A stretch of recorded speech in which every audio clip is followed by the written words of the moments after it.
in the presence of a Maserati, it's no surprise that we get off to a fast start. We've got pocket queens under the gun the very first hand. I raised to 15. Maserati calls from under the gun +1. As soon as he walked into the poker room today, he came right over and told me that he was going to stack me. I'm not the only person that he has to worry about in this hand. The hijack 3 bets is 60. Okay, this is how cruise ship poker's going to be, huh? We're going nowhere, we call for 45 more. Maserati isn't going anywhere either. He calls, it's a 3-way 3-bet pot, and we're out of position. The flop comes King, King, 4 rainbow. I actually prefer to see 2 kings out there rather than just 1 because it makes it less likely that we're up against a hand like ace king or pocket kings, since the number of possible combinations of those holdings are reduced. I check. Under the gun +1 checks. The pre-flop aggressor continues with his fictional story that he's got something good. He bets 55. It's too soon to give up for that low of a price. I call, hoping that we don't see too much aggression on future streets. Or on this street, we don't get what we hoped for. Maserati puts in the check raise to 140. Even if he had trip kings or better, I don't think that he'd necessarily check raise the flop with no draws out there. This raise is extremely suspect. What I appreciate about it is that it squeezes out the hijack. He's actually the player that I thought was most likely to have a strong hand. He folds. The way that we've played this, pocket queens feels a little under-repped, and given what Maserati's been saying before the session even started, the guy's check raise can't be trusted. We're calling. Yeah, that's what I want. You're getting it. The table is fully aware of the dynamic at play. When you know people have you in their sights, you've got to make adjustments. Often that means calling lighter, particularly when betting patterns don't tell a convincing story. We're heads up in position. The turn is the deuce of spades. There are 2 spades out there now. I check. We get a better indication as to the strength of our opponent's hand as Maserati pumps the brakes with a check back. Perhaps he has a 4 or a low to medium pocket pair. The river is another 4. As long as our opponent didn't make 4s full, we should have the best hand. I check. Immediately after, under the gun +1 checks back. Good news for us as we turn over the winner. Maserati mucks face down. What happened? What happened? That's the after picture. Next we pick up pocket jiggities on the button while the under the gun straddles on. The cutoff limps in for 10. We've got no choice but to punish him. I raised to 50. Maserati sees an opportunity to get his money back and perhaps more. He calls our raise from the small blind. The big blind calls. The cutoff doesn't want to miss out on the party. He calls. We're going 4 ways to the flop in position. It comes 10-7-4 with 2 clubs. We've got an overpair on a fairly connected board with multiple opponents. The small blind checks. Typically what would happen is that it checked to the pre-flop aggressor, but that's not the case here. The big blind bets 75. The situation gets more interesting as the cutoff calls. This is a tricky scenario to navigate. 2 players have indicated with their actions that they at least have a piece. Our hand is way too good to ever fold, but it has very little chance of improving. Not only are cards like clubs and 10s bad for us, any card between a 3 and a jack that doesn't pair the board will allow a straight to be possible. In addition, any ace, king, or queen will downgrade the strength of our pair as well. Since our hand is currently strong, and there are virtually no cards that we'll be happy to see on future streets, it's imperative that we get as much money in now as we can, while we're probably ahead. It's doubtful that someone has 2 pair or better here, but we could potentially be up against a set or big combo draw, especially since we don't have the jack of clubs in our hand. I raised to 300 to separate the contenders from the pretenders.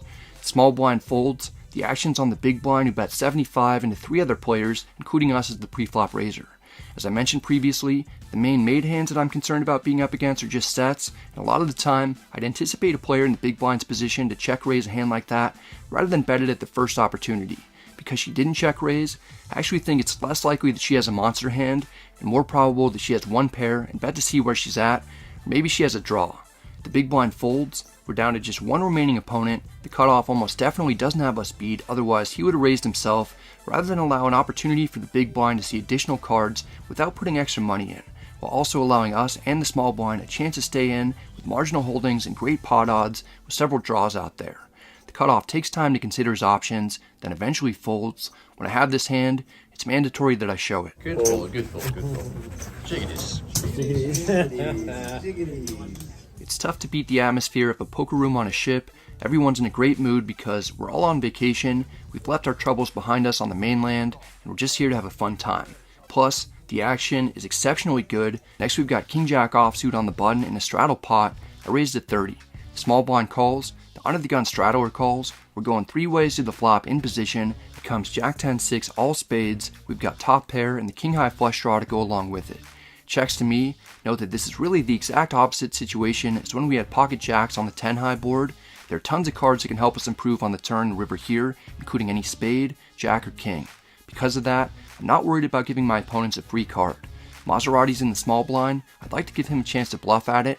I put in a sneaky check back to feign weakness. The turn is the 3 of clubs. It's a blank. There's no bite from Maserati. He checks. Under the gun puts in a nice bet of 60 though. Maybe he flopped a flush. Maybe he's taking a stab at it as a bluff to avoid putting in extra money if we're beat and to keep the opponent's bluffs in. I call the 60 rather than raise. The small blind folds. It's down to heads up. The river is the king of diamonds giving us 2 pair. It's a good card for us. Still, I'm not 100% sure we've got the best hand even as the opponent checks. We could be up against a set or a small flush or even the ace high flush, and the opponent could reasonably check for pot control or to give us a chance to bluff at it if he puts us on a flush draw that didn't get there on the river. Our hand is too good to check back. I bet 150 in case the under the gun player has a worse 2 pair, something like king queen, maybe even a pair of jacks that he wants to bluff catch us with. Under the gun thinks better at calling. He folds what he'd later say is a pair of jacks. Our tricky check on the flop at least partially backfired. The river seemed good, but also made it tougher for us to get paid by second pair. Still, it's a decent outcome for us. With this win, we're up 600. We pick up pocket queens in the small blind. Under the gun +1 raises to 15. Player in middle position 3 bets to 60. The cutoff cold calls a 60. It's incredible how much action there is today. There are only 2 hands better than mine that are possible. The cutoff certainly doesn't have us beat, or he would have 4 bet. It's still possible that under the gun +1 or the 3 better have us smoked, but not all that likely. I don't want to play a big multi-way pot out of position, and I'm not folding. I put in the cold 4 bet to 250 to end the hand right now or narrow down the field. I really don't want to see a 5 bet jam. We'll probably have to fold if it comes. Luckily, the initial pre-flop raiser and 3 better both fold. The cutoff still has cards. He's going to hold on to what he's got. It doesn't make a difference if he makes a hand or not. He calls. We're heads up out of position with a lot of money in the middle. The flop comes 3-3 deuce with 2 hearts. We almost for sure still have the best hand. We're about halfway there.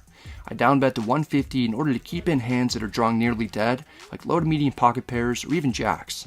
The cutoff calls. I'm not too concerned about the opponent having a flush draw given that we have the queen of hearts and this is the 4 bet pot.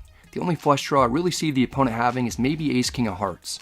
The turn is the 8 of diamonds. I hope the opponent doesn't have a boat. We've only got 445 total in our stack. I could reasonably jam, but I don't want to chase off a hand like sevens. I want to rope that type of hand in with a smaller bet.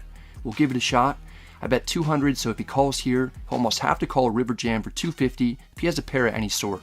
My bet also puts a hand like ace king offsuit with 1 heart in a weird position. The cutoff calls once more. I still think the most likely hands that he'll have are smaller pocket pairs and queens. The river is the 10 of spades. It's now very possible that the opponent either turned or river to full house. With only 245 behind, we've just got to rip it in, somewhat living on a prayer. All in? As long as we win this pot, we're unstuck for the day. We don't get snap called, meaning we almost for sure have the best hand. The opponent is getting an absurd price to call in order to get the showdown. It seems like he's down on his luck, probably at the bottom of his range. Ultimately, he folds. We get the victory for the biggest pot that we've won up to this point today. We're unstuck and are currently profiting tens of dollars as the dealer takes my hand.